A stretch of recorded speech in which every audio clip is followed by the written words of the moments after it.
Hello everyone, I'm Charu from Shri Radha Academy. तो ये class 11th में class 11th में मैंने चैप्टर लिया है सीक्वेंस एंड सीरीज। उसमें भी मैंने एक्सरसाइज ली है 8.2।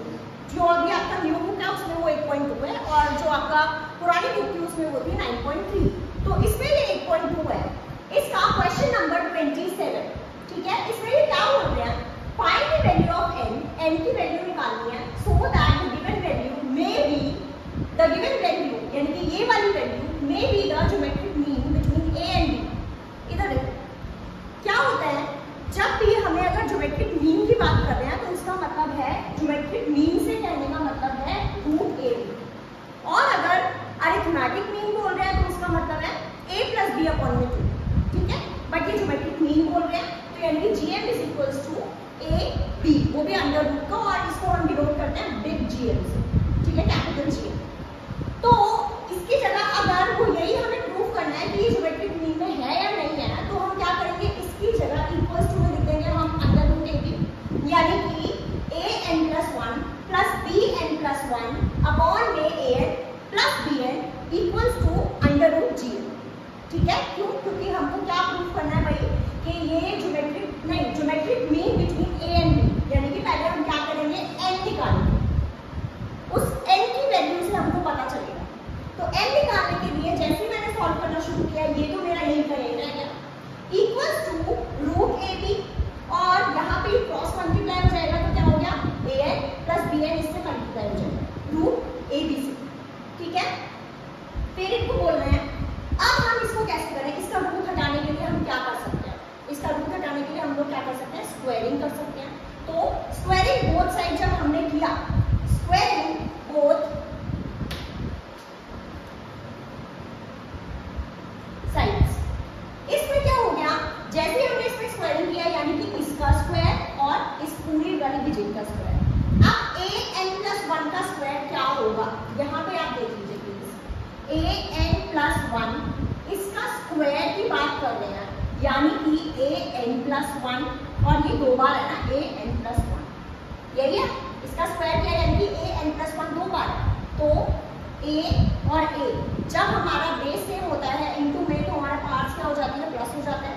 तो ये कितना हो गया, ये कितना हो गया a, और n और n कितना हो गया 2a, और 1 + 1 कितना हो गया प्लस।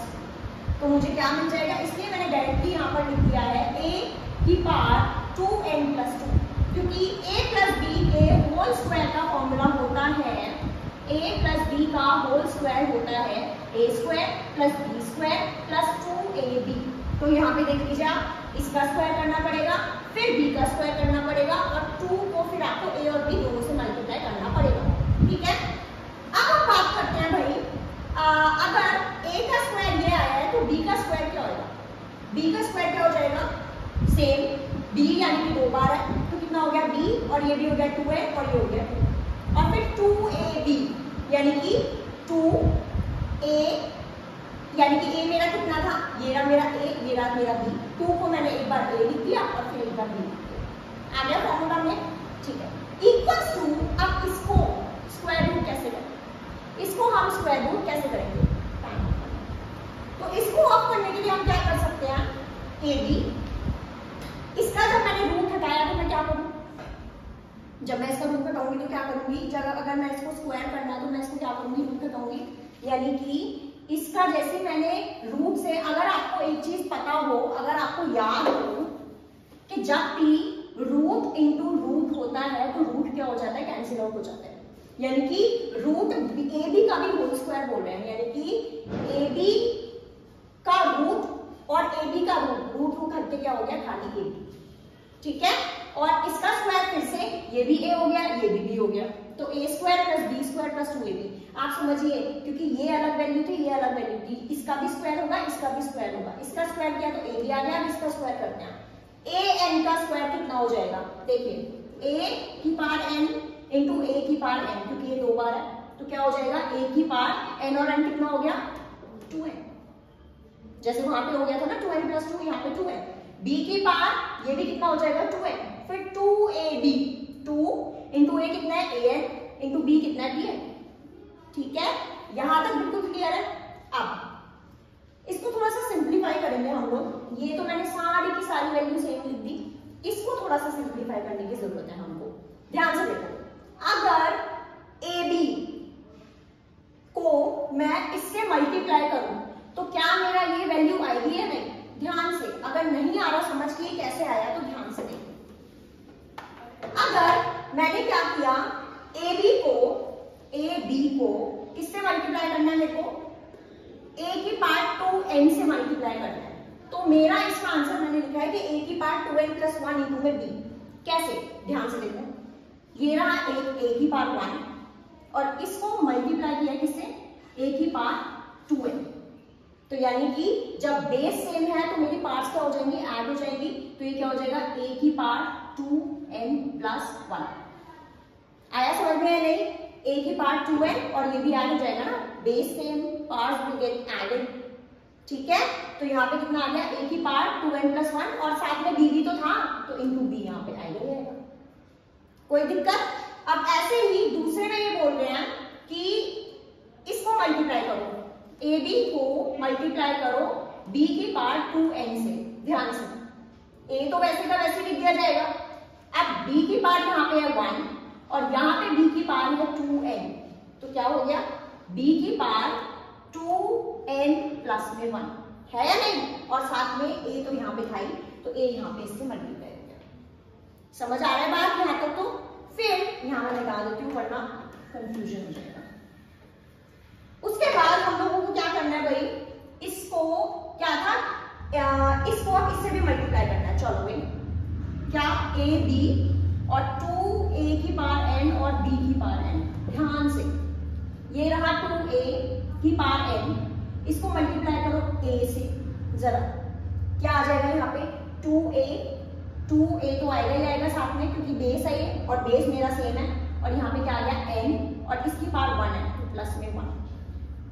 आया बात समझ में? नहीं आया? 2AN + में 1। कोई दिक्कत? फिर से समझाओ इस चीज को। देखो, अब ऐसे ही यहाँ पे देखो, अब AB को BN से मल्टीप्लाई करो। ध्यान से देखो, AB को किससे? BN से मल्टीप्लाई करो, तो क्या हो जाएगा? देखो फिर से, B कितना है यहाँ पे? 1 और यहाँ पे B कितना है? n, तो कितना हो जाएगा? B की पावर n + में 1। यही होगा या नहीं होगा? किसको करना था? 2AB को BN से करना था, तो आंसर फिर वही आ गया ना, 2AN + में 1 और B भी n + में 1। क्योंकि यहाँ पे जब इसको A से A किया मैंने, तो कितना हो गया? A की पावर n, A की पावर 1, तो A की पावर n + में 1। आया समझ में या नहीं आया? और जब हमने इसको B को मल्टीप्लाई किया इससे, तो भी मेरा क्या हो गया? B की पावर यहाँ पे n थी और यहाँ पे 1 था, तो B की पावर n + में 1। आया समझ में? एक बार और बोलना है, ठीक है? अब हम बात करते हैं इसके आगे की। अगर आपको यहाँ पर दिख रहा होगा ये वैल्यू और ये वैल्यू बिल्कुल सेम है या नहीं? तो अगर मैं इसको =2 के इधर लेकर आऊंगी तो ये क्या हो जाएगा? कैंसिल आउट हो जाएगा। हो जाएगा? तो इसीलिए मैंने इसको वही =2 के उधर, क्योंकि अब हम लोग 11th में आ गए हैं। ऐसा जरूरी नहीं है कि एक एक चीज प्लस माइनस ऐसे हम इधर के, हम वही की वही मेच्योरिटी से यहाँ पे इसको मैं अगर कैंसिल आउट कर दूंगी तो इट इज अंडरस्टूड कि आपको ये चीज क्लियर है। ठीक है, अब यहाँ पे क्या बच गया? A की पार्ट 2n + 2 प्लस B की पार्ट 2n + 2 और उस साइड पे क्या बच गया? =2 के उधर क्या बच गया? A की पार्ट 2n + 1 इंटू B की पार्ट 2n + 1 इंटू A। यही बच गया। चलो इधर आ जाओ, यहाँ पे देखो ध्यान, यहाँ पे क्या बच गया मेरा? A की पार्ट 2n + 2, उसको वहीं छोड़ दो। अब जो A वाले वेरिएबल है उसको इस साइड ले आओ, जो B वाले वेरिएबल है उसको उधर ही रहने दो। बहुत काम आएगा ये। कैसे? देखो, A की पार्ट 2n + 2 लिख दिया मैंने यहाँ पे, ठीक है, ये रहा। और यहाँ पे ये जो ये प्लस में था A की पार्ट 2n + 1, इसको मैं उधर ले गई तो ये कहाँ पे आ गया? माइनस में आ गया, 2n + 1। ठीक है, और साथ में उसके B भी था, तो मुझे यहाँ पे B भी लिखना पड़ेगा। लिख दिया मैंने, बट है तो ये A वाला ही ना, क्योंकि पार्ट तो A के साथ ही है ना, तो इसलिए A को मैंने A के साथ कर दिया। अब ऐसे ही B की पार्ट 2n + 1 इंटू A, यहाँ पे जो ऑलरेडी था देखिए, और बस इधर जो मेरा B वाला था वो मैं क्या कर दिया? उधर ले गई। तो यानी कि ये वाला भी क्या हो जाएगा? माइनस हो जाएगा। देखिए b की पार्ट 2n प्लस 1 इंटू ए मैंने ऑलरेडी वहीं लिख दिया, माइनस क्योंकि ये यहाँ पे क्या था, आ गया, ये यहाँ पे क्या था, प्लस 2 था, तो इक्वल्स टू के जब उधर गया तो क्या हो गया, माइनस b की पार्ट 2n प्लस 1। ठीक है, अब आगे हम लोग चलते हैं, कुछ कॉमन निकाल लेते हैं, क्योंकि ऐसे तो कुछ सिंप्लीफाई होने से ना। जब मैंने इसमें से कॉमन निकाला तो मेरा क्या निकला, a की पार्ट 2n प्लस 2 है इधर और a की पार्ट 2n प्लस 1 है, तो मैंने कॉमन क्या निकाला, a की पार्ट 2n प्लस 1। क्यों मैंने 2n प्लस 1 निकाला, क्योंकि अगर मैं 2n प्लस 2 लिखती तो वो इसमें नहीं है ना, इसमें है, तो यानी कि अगर मैं इस a की पार्ट, आप क्या मतलब समझते हो, a की पार्ट 2n प्लस 2 से आप क्या मतलब समझते हो कि a कितनी बार है, 2 बार है। तो अगर मैं इसमें से एक a की पार्ट 2n प्लस 1 बाहर निकाल भी लूंगी, दैट मीन्स मेरा एक a रह जाएगा, समझ आ रहा है? ठीक है, तो क्या हम करेंगे, इसमें से मैंने a की पार्ट 2n प्लस 1 बाहर निकाल लिया और अंदर मेरा क्या बच गया, क्योंकि मैंने अभी बताया था कि अगर a की पार्ट सपोज क्या है 2n प्लस n प्लस 1 और इंटू a की पार्ट n प्लस 1 करेंगे, यानी कि ये कितनी बार है, 2 बार है, तो उसमें से मैंने क्या कर लिया, एक a की पार्ट 2n प्लस 1 मैंने बाहर निकाल लिया, अंदर मेरा कितना बच गया, एक a बच गया, यहां से मेरा एक ही निकल गया, तो मेरा कितना a बच गया, एक बच गया। क्लियर है? अब ऐसे ही अंदर यहाँ पे अब मेरा ये तो पूरा का पूरा मैंने बाहर निकाल लिया है, तो वहां तो a लिखने का सवाल ही नहीं है, सिर्फ क्या बच गया, b बच गया। समझ आया या नहीं आया? अब ऐसे इक्वल्स टू में उधर में देखो, यहाँ b के साथ 2n प्लस 1 है, यहाँ भी b के साथ 2n प्लस 2 है, यानी कि एक b वहां पे क्या है, 2 बार b है, तो मैंने फिर से b की पार्ट 2n प्लस 1 बाहर निकाल लिया। अब वहां पे क्या बच गया, यहाँ 2n प्लस 1 ऑलरेडी बाहर है, तो सिर्फ a बच जाएगा, और यहाँ पर मैंने क्या कर दिया, 2n प्लस 2 है और यहाँ मैंने 2n प्लस 1 बाहर निकाला हुआ है, यानी कि क्या बच गया, एक b बच गया, तो इसीलिए वहां पे b बच गया। आ रहा है बात समझ में?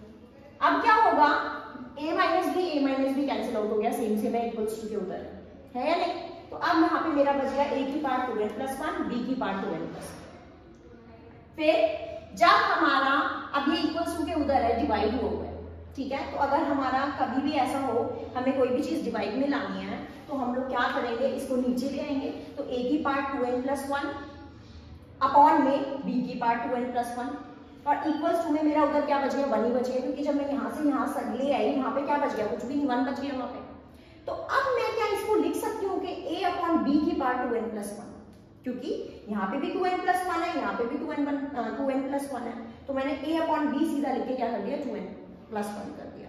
ठीक है, और इक्वल्स टू में मेरा क्या बच गया, ध्यान से ये मैंने a अपॉन b क्यों लिख दिया ऐसे, ताकि वेरिएबल सेम हो जाए और फिर वो इसको ये इससे कैंसिल आउट होके सिर्फ मेरे को पार्ट्स मिल जाए।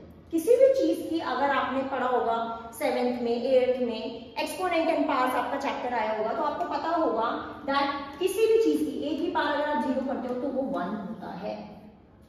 तो इसीलिए मैंने इस 1 को क्या लिख दिया, a अपॉन b की पार्ट 0 लिख दिया, क्योंकि इसका मतलब फिर सीधा सीधा क्या हो जाता है, 1 हो जाता है। ठीक है, और मैंने सेम इसीलिए ये वाला वेरिएबल लिखा ताकि ये इससे कैंसिल आउट होके सिर्फ मेरे को क्या मिल जाए, पार मिल जाए। अंडरस्टूड? नाउ इसको अब मैं क्या लिखूंगी भाई, a अपॉन, अब मैं इससे ये कैंसिल आउट हो गया, क्या बच गया, 2n plus 1 equals to 0, 2n plus 1 equals to 0, 2n is equals to -1, क्योंकि ये उधर चला जाएगा, इक्वल्स टू, तो मेरा n कितना बच गया, -1 अपॉन में 2। अगर आप आंसर चेक करोगे यही आंसर है, n इक्वल्स टू -1 अपॉन में 2। इसको मोस्ट इंपॉर्टेंट मार्क कर लीजिए, क्योंकि ये ऐसे कुछ क्वेश्चंस हैं जो एग्जाम में आने की पूरी संभावना है। ठीक है, तो ये तो मोस्ट वीआईपी क्वेश्चन। ठीक है।